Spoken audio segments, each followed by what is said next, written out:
Hey everyone, welcome to First Impressions, the ad tech unboxing video series. So excited again to just talk about some new technology, talk about someone who's helping us try to reimagine the space that we work in. This is of particular interest to me because I think that there's this aspect that we as publishers are always having to work to have the user's interests in mind, right? We have to put them first. If we don't serve them well, we will pay the price for that through regulation. Big tech and everyone else is going to eat our lunch. And there's an aspect of email that just I don't think enough people are concentrating on what's at stake for us to do this well, to do it right, and to just build this into, well, frankly, our DNA. And so Keith's someone that I've been along the way, and when I kind of heard about this technology, and a lot of people, when I get that little let me think about how this works, I knew this was something I wanted to do as a first impression because there's some layers of concepts here, but at the end of the day, you kind of sit there and the light bulb I think will go off for most people watching, and I'm excited to hear that. So, Keith, I'm going to kind of turn it to you, and I'm of course going to interrupt you with questions as we go along. But as I set you up there, there's some concepts to get to, and then we could do some of a demo on what people are going to see, and away we go. We'll go from there. So, Keith, take it away. I very much appreciate it. I'm going to kick off sharing my screen here so that we're all on the same page and we can look at some pretty graphics and not Rob and my face the entire time. But appreciate the opportunity and joining First Impressions. I'm really here to just introduce Lockr's suite of publisher tools, hear from the Beeler community, adjust to any and all feedback. We're very much at that introductory stage, and we want that our approach that complements many of the existing technologies and the infrastructure that's already out there to make complete sense and be kind of like a no-brainer. So in terms of what we're going to go over today, really high level overview of what many of you already know in terms of like your current technology stack for identity, our current consumer offering that's in the market. We are a consumer company. And then of course, and obviously how we partner with publishers and what we want to accomplish. So lockr is a consumer product. We're unique in that we're partnering with publishers while simultaneously serving the consumer. And we provide an identity solution to preserve the value exchange of the open internet. So in a post-cookie world, it requires consumer consent, persistent and interoperable identity across browsers, devices, and the like. And so understanding that and looking at the landscape, this goes a little bit outside of the normal traditional Lumascape that we all know from Terry and the Luma guys. If you look at solely identity providers, cross-device providers, data clean rooms, you can even see on this visual, we don't even have like Habu, Snowflake, InfoSum. They're not even on this chart. So there's no players in the entire ecosystem, whether ad tech, martech, or identity as a whole, that's approaching this from the consumer owned perspective. And that's who does own their own identity. That's it. So at this point, I just want to kind of clearly state, because I know it's going to come up as a question, like lockr, myself, like we fully support all alternative identifiers, probabilistic matching, anonymous web. We as lockr, we're only looking to solve this for the smaller percentage of the internet that is registered traffic. And I know that this percentage is small right now, but I already see it growing with efforts of focusing on collecting email addresses everywhere we turn. But I do believe it's going to grow. I just don't think it's ever going to become, let's call it the majority. It's never going to cross that 50% threshold. So the industry today, including publishers, retailers, brands, everybody's turning to email as the new identifier. And that's leading to a rise in what I refer to as machine-generated emails. If you leave with one new concept today, that is the only thing I want to portray to you is what is a machine-generated email. So as the web requires more and more users to authenticate, users are having kind of like an equal and opposite reaction, and they're utilizing machine-generated emails in more and more use cases. So just like reflect on your own life. This is going to be a little bit of a complicated slide, but I promise it'll make sense. Reflect on your own life and your interactions with like brands, retailers, and the like. Like even when furnishing this house, this chair behind me, my wife sent me a link on Wayfair, and I wasn't able to look at the color that the chair came in, the fabrics that it was offered in without authenticating. It literally would not let me look at the chair. It would rather me continue walking down Fifth Avenue and not come into the store without showing my ID. and being logged in their system. Now, just think about it from the perspective of a coffee shop. I miss punch cards. Okay. I don't know about you, Rob, but like I think I wore some holes in my pants just from carrying around all the different punch cards I have. They don't exist anymore because you actually have to give your email address to join a loyalty membership at any local coffee shop. So we're not the only ones dealing with this. It's not just attendees of, CES and Beeler.Tech events that are dealing with, gathering PII. It's everybody. So this is why the average person is beginning to adopt machine generated emails. The only function that it provides them as a user is to get around registration walls or to block emails from senders. And so diving a little bit deeper, machine generated emails are deceptive. And this is how Apple Hide My Email, Firefox Relay, and all of the others are working. They're providing a unique email for every site or business that Rob interacts with. So instead of signing up, this example says Keith. I should have actually, typed Rob in here to really personalize this today.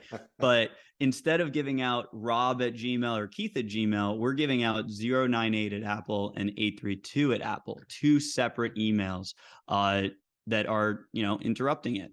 So brands, retailers, advertisers, they're all unable to leverage this first-party data set without a consistent identifier. This breaks all of the current identity mechanisms that are proposed in the market today that you may or may not be integrating with.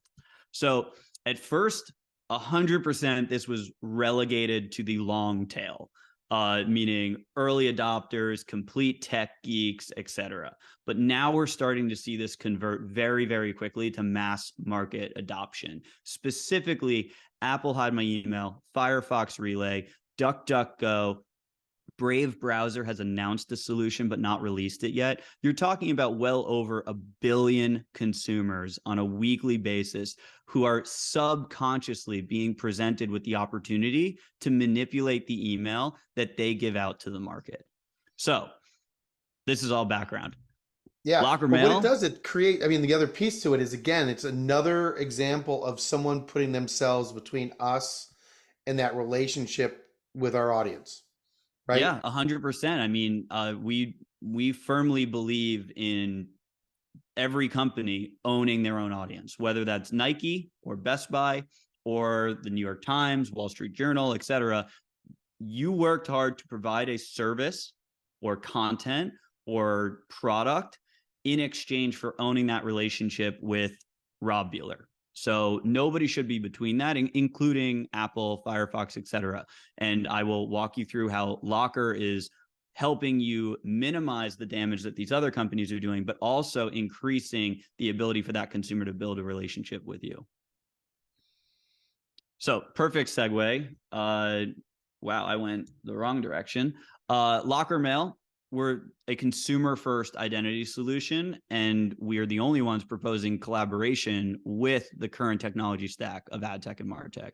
We complement whether it's industry initiatives like pre-bid one key, if that's still a thing, Trade Desk UID2, data clean rooms like Optable, Newstar, InfoSum, etc., or IDs based on any type of deterministic linkages like LiveRamp ATS.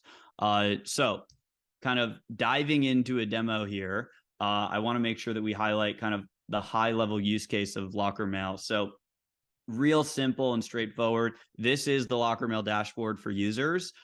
Nobody needs to use it. I know that it looks overwhelming and you don't need another tab open on your computer every day. So let me show you the only change in your life. My email address is keith@lockr.mail. Any website I go to, just as an example, a newsletter, or if I'm buying something on, Patagonia, it doesn't matter where. The only change in my life is instead of giving out Keith@Gmail, I now give out Keith@lockr.mail. That is the only change in my life. That is the only new behavior that I have to adopt. So how does that work? What does that mean? Because that seems complicated. Let's just look here. If we just look, Denver Modern, great furniture company, has emailed me 259 times. I can open up and see the emails in my lockr mail dashboard. If I want to spend time here, I can click, but no matter how many times I click, it will not open because we do not want you spending any time in our dashboard. The emails actually get delivered to one of your current inboxes. So none of your behavior has to change. So you give us at least one, if not more than one, which is very important for later on in our discussion. And that is where the emails get delivered. So you can say like, Brian Morrissey, the reboot, great newsletter. You can actually say, I want that to go to my lockr email. You can redirect it. And for now on, all of his emails will go to my lockr email. So if I go to my Gmail, you'll see here, these are emails from Cole Haan that came through lockr. So this first email from Cole Haan, the black bar at the top, you'll see here, this is how our users use the product. Nobody uses our dashboard. So this works on your cell phone. This works on your laptop. This works on Gmail, Hotmail, Yahoo. I don't care what you use. And this is how our users interact with brands. They can allow all, block all, etc. And if you go to the most recent email that just came in from Cole Haan this morning, you will see that these buttons are dynamic. These are different options. So your relationship with the company, with the publisher, with the brand changes over time. If I click Edit Filter, this will open up a settings that would also work on my phone or anywhere else. And you'll see from Cole Haan, I only receive emails that are order updates and shipping confirmations or any discounts of over 40%. You can get as complicated as you'd like. Rob, we actually just came out with a new filter for golf tee times. So specifically reservations. So we are continuously improving this. I want to highlight a few key differentiators between us and all of our consumer competitors, just to get a feeling of why we're building this. Number one is we're the only solution you can use on desktop, mobile, or physical, meaning at your local coffee shop, as I already explained. Nobody else works in all three.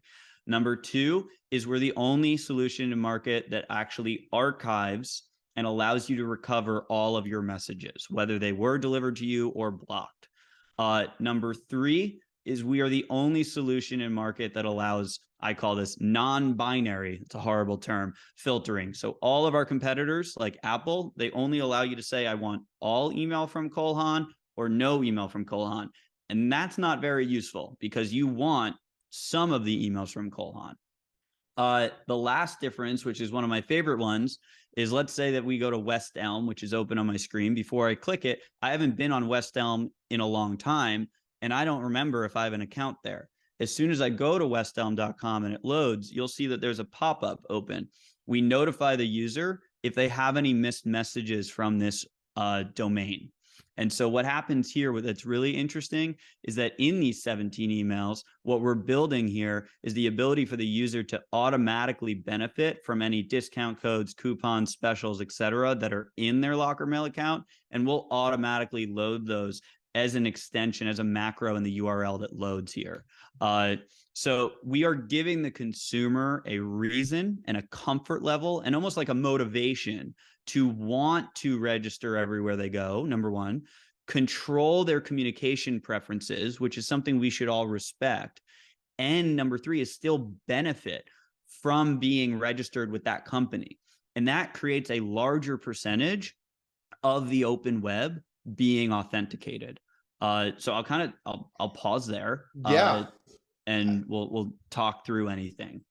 The first comment that really strikes me in the less question, but certainly might prompt you in a particular direction is this is when I've talked again publishers about again being user first, audience first, thinking about that piece of it.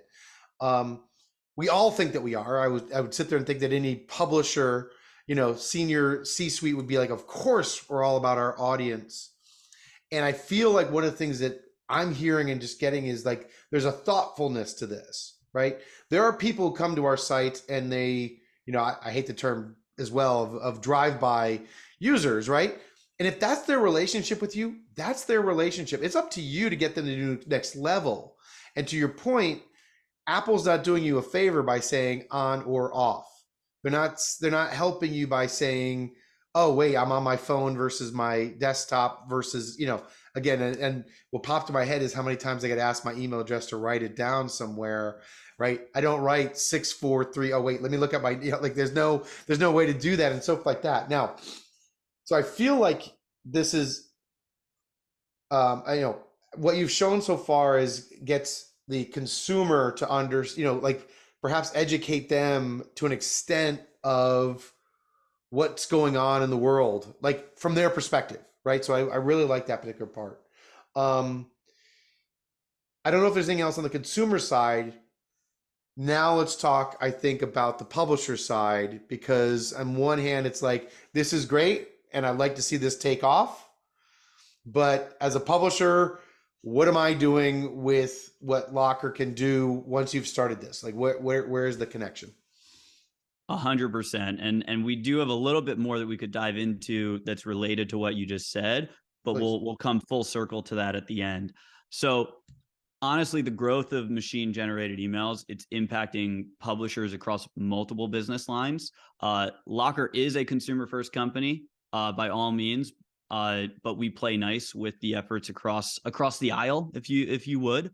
So the latter half of this presentation, we're really going to walk through our publisher solutions, and we like clearly delineating here that we have a different audiences. So to highlight some of the ways that machine generated emails impact publishers, let's walk through some of these things. The first would be that machine generated emails prevent the scaling of targeted campaigns. This is basically, in turn, it's impacting publishers' business by upwards of 60 to 70% of their revenue. Identity is typically thought of for purely targeting, like I want to target this audience, but I believe that it's actually impacting revenue much more driven by the inability to frequency cap and or measure and attribute. If you have a client, an advertiser that's paying you $1 million for a direct bot campaign, but they're unable to, verify in any capacity the ROI of that capital that they spent with you, they are less likely to infuse an additional budget next month, next quarter, et cetera. So similarly, audience development strategies are being impacted. The inability to match your first-party data with external data sets, it's inhibiting the ability to learn of off-platform activity, but it also interrupts the means of monetizing a publisher's audience externally. So to really clearly articulate this and connect it to some of the examples above, if you have ABC at Apple and you're trying to match that externally, and everybody else has 1, 2, 3 at Apple, or 4, 5, 6 or whatever at Apple, none of those will match, and everything breaks down. Lastly, subscriber marketing and basically re-engaging users to create subsequent page views, it's diminished. So machine generated emails are minimizing all of these downstream efforts for you to increase your page views, your number of ads that you can fill, et cetera. So this is really where Identity lockr steps in. Without knowing who your customers are, really publishers can't move forward with any of the industry standards and privacy positive initiatives like data clean rooms. So what we're offering is a suite of tools for publishers, brands, retailers to verify email in real time. This also encourages consented registration by consumers, which we already kind of walked through, and it proves verified clusters of emails for increased match rates. And all of this will make more sense when we step back into the publisher demo. But let's first take a step back for a minute and kind of compare. And Rob, this was your idea when we were in London, actually. I don't know if you remember this, but let's compare what lockr is proposing to how publishers have historically handled ad blockers, because lockr is basically a new age ad blocker. So publishers have faced similar challenges with consumers in the past in terms of, what today I'm proposing machine generated emails are bad, but you guys also had to deal with circumventing ad units based on ad blockers. So machine generated emails are also circumventing the entire reason that a publisher is interrupting a user and forcing some type of registration wall. So we provide the ability for you to politely redirect that user and promote choice, control of communication preferences, et cetera. So if you're looking at these ad blocker examples, it's pretty common nowadays that as soon as an ad blocker is detected in the browser, the publisher is going to redirect that user and be like, hey, let's work together. Right. And that's the same type of communication that we're trying to achieve as well. So if we dive into another little demo here and you come over to a demo website, I just want to be clear, not the Washington Post. Most publishers will have some type of registration wall. And as soon as you hit that registration wall, if you have somebody come in here and type, some extremely long machine generated email, I'll type in Rob just so I can show you the back end in a second. Yeah. As soon as they click continue, which I'll do right now, it pings an API and we respond. Our response is purely an API response. The front end implementation, the UI, the UX, the verbiage included here is completely up to the publisher. But what we're suggesting and what we're, working with a number of publishers on is communicating to the user, hey, we see what you're doing. We understand you want to control your inbox and we respect your ability to control those settings, but we need to work off of a real usable email address. And so please provide us your personal or your work email, and we'd love to establish this relationship with you. Nowhere in there is there a promotion of lockr. Nowhere in there do you have to require lockr mail for that user. You are still going to receive signups, but we just don't want you to receive completely useless signups. Now, that, Rob, you want to jump in there? No, Because I otherwise mean, I'm going to. I think that that's it, right? Because I think that there's a part of, um, this is how, again, publishers are feel so weak, and they need to have this value exchange conversation, and this idea of like just going like, check the box, give me any email, just as long as it has an at symbol and a dot and some letters, is doing the minimal amount of establishing the relationship. And to your point, it wasn't like this thing came up and said use lockr mail and sign up here and whatever, No, right? It's very much, we need a real email address so that we can actually have a real relationship. I I mean, I've think is never thought of something. it this way, but imagine walking into a physical store and they say, that's $25, sir. And I hand them Monopoly money. Right, right. Like, I think I need to make that meme later today. Yeah, right, right. It's looks like money. It says it's money. Like that's all you ask. Yeah, Oh, you you only want ask for real money. money? Oh, that's right. I want a real email address, and I do think it's a scary opportunity, but there's an opportunity right there, establish that relationship and make that clear. And But unfortunately, there's no way to recoup this after the fact. And so that's something I'd like to actually get clear now. I please, know we talked about it in a prior discussion, but unfortunately, a lot of publishers today, they are collecting, let's just use round numbers here, 1 million emails within this form, whether it's through here or Google OAuth, it doesn't matter, but 1 million emails. And some publishers, before sending mass mailings, they will verify those email lists. And unfortunately, some of those vendors that do it in batch offline, they will come back and say, here's 850,000 that you can email. These 50,000 we're not really sure of. And these 100,000, you should just throw them out. They're completely worthless. And the reason that publishers pay, that is a cost center, the reason that publishers and brands and retailers pay for that service today in batch is because number one is it costs money to send email. So those 100,000 emails they would have sent that wouldn't have done anything, it would have cost them money to send it. So that's number one. Number two is those 100,000 emails that don't exist, they would have bounced back. And that bounce rate actually impacts the delivery rate of the 850,000 real emails. So I just wanted to highlight that because it is something that a number of pubs, brands, and retailers do today, but there's no point of doing it once a month. You should do it at the point of collection because that's when Rob is on your site and Rob is typing in a machine generated email and you have the opportunity to communicate to Rob. Actually, we'd like to really establish a healthy relationship with you now because you cannot recoup those 150,000 people that gave you something that was malicious and detrimental to your business.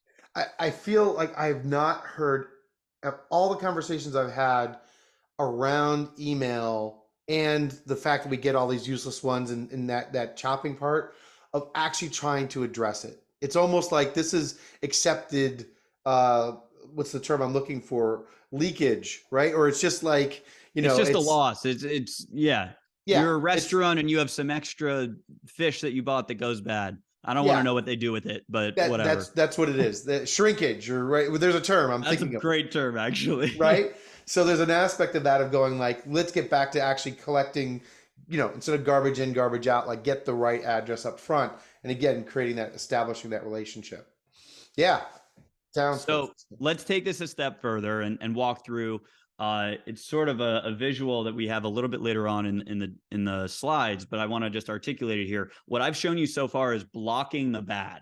So we call this email verification. This is a service that we provide. It's a real-time API. You can call it as many times as you want. It is for free. And in exchange for this free service that benefits your business, we ask that you are inclusive of a single sign-on button for lockr mail on your page. It does not mean you need to remove anybody else. You add us along with the list of other providers that you support.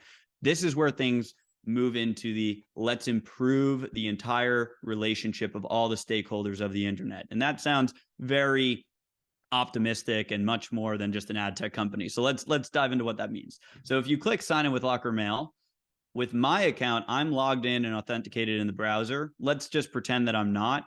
It would show up with this where you could either sign into an account or learn more, create an account, so on and so forth. We do not take any traffic away from the publisher. They are still on the publisher page. Okay. So that's number one. Number two is if they do have an account, which most people who would click the button would be current users of Locker Mail, it acts just like Gmail OAuth and just goes, hey, we see that you're logged in your browser. Do you want to use this account? This is where things get interesting because as soon as I select this, it then asks for consent. And this is where I need to be very, very clear. We are not a CMP. CMPs act as lawyers for the enterprise that they are protecting. Okay. So I'm not going to pick on any publishers here, but let's just use Marriott. Marriott uses OneTrust, and OneTrust acts in the best interest and as a lawyer on behalf of Marriott, who's paying their monthly bills. We are a true customer CMP. Okay. We work for the user. And so this user can click no, continue without sharing, and they will still be logged in and have access to this site. And that works exactly the same as Gmail OAuth. But what does that consent mean? And how is that explained to the user? If I go back to the dashboard for the user, I'm going to show you two different pages here. Number one is I'll go to settings where we have consent to publisher network, which is turned off for my account. This would allow this user to consent to all publishers that work with Lockr. It requires 3 clicks to opt in, no dark patterns, full disclosure, and more information on what this means. I have to click the toggle button once. Yes, I agree, and save. Now, what if I don't want to opt into everybody, but I do want to opt into individual websites? Well, this LOC website that you see right here on my domains page, this is the test site that I was just showing you. So consent to publisher network, you can see it's off. Now, if I change this to on, it will save and I can go back to this login screen. And when I click sign in with Locker Mail and I confirm my account, it will not ask me consent because it's turned on for this publisher. Now, what does that mean? We haven't even gone over what it means for yes versus no. So really simply, we have publicly facing API documents. I won't bore you all with them, but let's look at them. If you say no, the only thing we provide is first name, last name, and the Locker Mail email. Okay. That's what we provide the publisher in real time. If the user says yes, we add on to it what we call connected emails. And so what we provide is these are all standard hashes, MD5, SHA-1, and the SHA-256 of each of the emails in the user's account. So I have 3 email addresses, 3 hashes of each. I'm very good at math. That would be 9 hashes. Yep. I carried the 1. And all 9 of those hashes will be connected to first name, last name, and Locker Mail email. The user has complete control of granting access, withdrawing access, and all other mechanisms of that relationship between the consumer and your company. Lockr has no ownership of data, no ownership of the identity, no control whatsoever. We are a platform, a tool for the consumer to control their own rights underneath all new regulatory initiatives, both domestically and abroad. So that's high level. This is a little back end preview. You can see here, if I go to analytics, this is like a self-service dashboard for each of our publishers. You can see here that Rob just tried to sign in. It's all real-time analytics. You can see server calls over time, all the normal stuff. It's completely self-service and built out. So that's a high-level overview of what I wanted to go through. I can kind of wrap it up here, Rob, or you can interrupt with questions. One of the two. I've got questions, but you know what? Wrap it up. Wrap it up. All right, cool. I'll wrap up the rest of my spiel and we'll go from there. So we already went through the APIs. We have the email verification API, which we just showed. I don't know why it's not going forward. We have the single sign-on opportunity, which is identical to integrating Gmail, OAuth. And then we have the identity matching, which is us providing that full cluster of consented, verified emails that has never existed in ad tech before. So beyond that, this ability to match across browsers and devices for publishers means it's really like a sustained ability to further develop your own audiences and invest more heavily in subscriber marketing and optimize your ad revenue as a whole.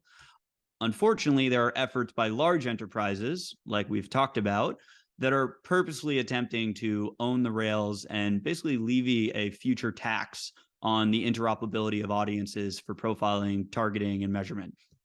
Candidly, very bluntly, if nothing is done today, Apple's 30% tax on the App Store revenues is quickly going to expand into translating all of these different thousands of different Apple hide my email addresses created for a single user. And that's going to interrupt the business of ad tech and MarTech. So the Identity Locker offers kind of a first of its kind solution, I hate saying that, to publishers in need of a consumer consented, persistent identifier that's completely interoperable across all browsers, devices, operating systems, et cetera. So we complement the efforts by all of our counterparts in the industry. We plan on just being another tool in the publisher's arsenal. And, you know, if you're planning on integrating with UID2, or if you're using a data clean room and you're already deep in those discussions, we are just complementary on top of that. You know, you can have your cake and eat it too. You can have a cherry on top, whatever you want to call it. So that's how we plan on complementing the industry. I guess to just skip ahead, you can reach me. If you can't find me, I would be surprised. Twitter, LinkedIn, KP at LSD.kr, Keith at LSD.kr. It's really straightforward. Keith, that's great, and I will say that you should follow Keith on LinkedIn. He's throwing out some stones out there, and so there are going to be some conversations on LinkedIn you want to follow. I am going to do one. So first of all, thank you for this. I'm going to follow with one comment just so I can make sure I've got one line of thinking around this, which is, as a publisher, I don't need to sit there and try to convert people, consumers, to convert to Locker Mail. Okay, it's like it would be, again, part of me getting the free API is I'm going to have that part of that authentication piece. That's a small ask, right? But when everyone, as you're sitting there thinking about, to your point, data clean rooms, and everyone's focused on match rates, and you already have to realize, again, your universe was already shrunk by the fact of all these, you know, these machine generated email addresses. And so you could wind up increasing your match rates while losing it on the other end while these big players play, right? So unfortunately, match rates in particular, I'd love to dive into this just for 1 second. Yeah. Match rates in particular, you have to think about it from the perspective of, if you have 100 users and anywhere from, I'd venture to guess, 2 to 25% of those, depending on your solution in the market and how you ask for emails, 5 to 25% of those will be machine generated. So we typically see the higher range being experienced on sites where there is a gated experience or some type of trial, like 5 free articles or something like that. But we do see upwards of 23% of email addresses on certain sites being machine generated. Now, to dive deeper into the math here, though, if you have 100 signups and 23 are machine generated, or let's be conservative and say 15, on the opposite side, if you're trying to match with Nike and they're giving out 20% off for any new purchases, like first-time purchases, that person, Rob, probably has 20 pairs of Nike, but he's going to use a machine-generated email to buy a 21st pair. So they also have 20% machine-generated emails. And when you combine that, your match rates are very much being impacted. So that is on the negative side. On the positive side, when you do get a user to sign up with Locker Mail, which again is, you're not promoting us, but if you do, you are getting Rob's Gmail, Rob's work email, Rob's old Hotmail account, and all of those are clustered together. And so if you don't mind, I'll go into a really tangible example. I have a Mazda that I leased, okay? So it was before I had a Locker Mail account. So they have my real Gmail. Let's call it Keith at Gmail. So they have Keith at Gmail. 2.5 years after leasing the Mazda, they want to retarget me with ads and get me to trade in my Mazda and get a new lease. So they're sending Keith at Gmail to publishers saying, I want to target Keith at Gmail. If I go around signing up with Apple Hide My Email, it doesn't work. You won't be able to target me. Now, same example. Mazda still has Keith at Gmail, okay? I can't change that. That's from years ago. If I go around signing up with Keith at Locker Mail, you are correct. That will not match. But if Keith consents with Keith at Locker Mail, all the hashes of all my real email addresses will be there. So you will be able to target, you will be able to generate premium ad revenue associated with a delivery on my impression on your site because Mazda really wants me. So it fixes everything. Yeah, I mean and all of the data again as a publisher, just to make sure. Like one of the things I wanted to share in terms of the demonstration is you shared passing on the name and the email address, and then of course passing on the hash, which gets used by the various pieces, right? You are then able to connect again all your data to those particular pieces, right? And that's the part of I'm thinking about the fact that yeah, I'm on multiple sites as my personal account and my professional account. In All of one it will be sense, this matched. actually pulls that together so that again, I can have my personas, I can be different in how I use certain things, but there is an aspect of kind of pulling that together. Keith, I could talk to you about this a long time. Fantastic. Thank you so much for that. And thanks everyone for attending. That's First Impressions with lockr. So Keith, thank you so much. Thank you.